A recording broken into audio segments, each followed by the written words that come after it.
Halo semua, saya Muhammad Rizky Junian Salomo dengan NIM 22882400036 Universitas Sultan Ageng Tirtayasa jurusan Pendidikan Sejarah. Oke, selamat dalam video kali ini kita akan membahas isi buku The Social World of Batavia karya Jane Gilman Taylor. Khususnya yang kita akan bahas ini bab 2 dan bab 3 yang menceritakan tentang kehidupan sosial di Batavia pada masa kolonial. Oke, mari kita lihat bagaimana kota ini berkembang menjadi pusat pertemuan budaya, kekuasaan, dan identitas baru di Nusantara. Oke, banyak yang bertanya Batavia itu apa sih? Batavia itu yang kita kenal sekarang, yaitu di Jakarta.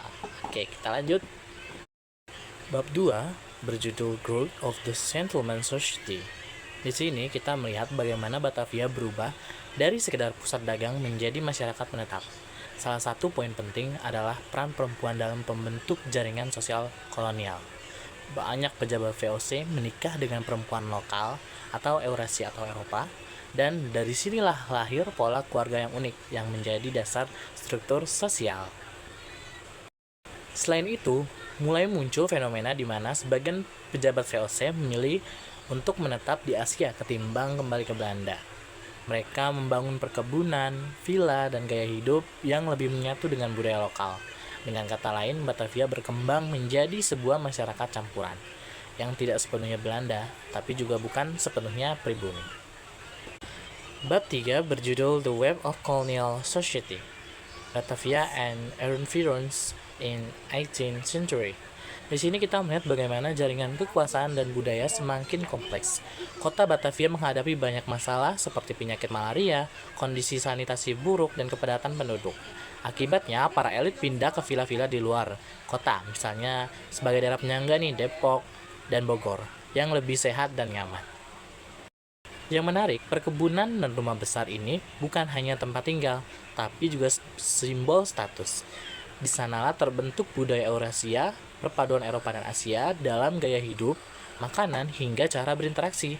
Namun tetap ada garis pemisah sosial. Orang Eropa murni masih dianggap lebih tinggi daripada Eurasia atau pribumi, meskipun pada kenyataannya mereka juga hidup berdampingan. Kalau kita analisis secara kritis, bab 2 dan 3 ini sebenarnya menunjukkan bahwa kolonialisme bukan hanya soal politik dan ekonomi, tapi juga tentang identitas dan budaya. VOC sebenarnya tanpa sadar menciptakan masyarakat baru yang berbeda dari Belanda, sistem keluarga campuran villa di pedesaan, dan pola hidup mestizo adalah bukti bahwa kolonialisme melahirkan dunia sosial yang tidak bisa dikontrol sepenuhnya oleh Belanda. Namun, di balik itu ada kontradiksi besar. Sementara kehidupan elit semakin makmur dan kosmopolitan, banyak penduduk lokal justru mengalami penindasan, menjadi buruh perkebunan, atau bahkan budak.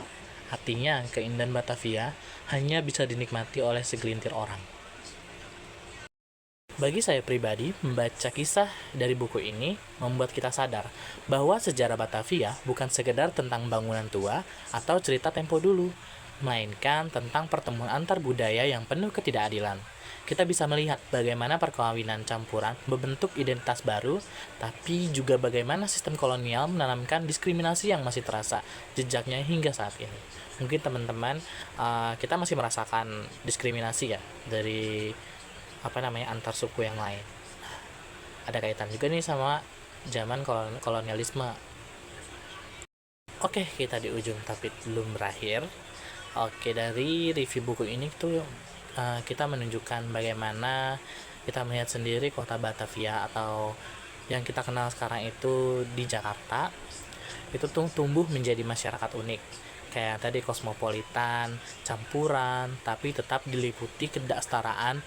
Dari sini kita belajar bahwa sejarah kolonialisme tidak bisa hanya dilihat dari sisi romantisnya, melainkan juga harus dikritisi. Oke, mari kita hargai sejarah bukan hanya sebagai cerita masa lalu, tapi sebagai cermin untuk memahami siapa kita hari ini. Dengan begitu, kita bisa lebih adil dalam memandang warisan budaya, serta menghormati perjuangan orang-orang yang hidup di bawah bayang-bayang kolonialisme. Oke, terima kasih sudah menonton. Sampai jumpa di video berikutnya. Bye-bye.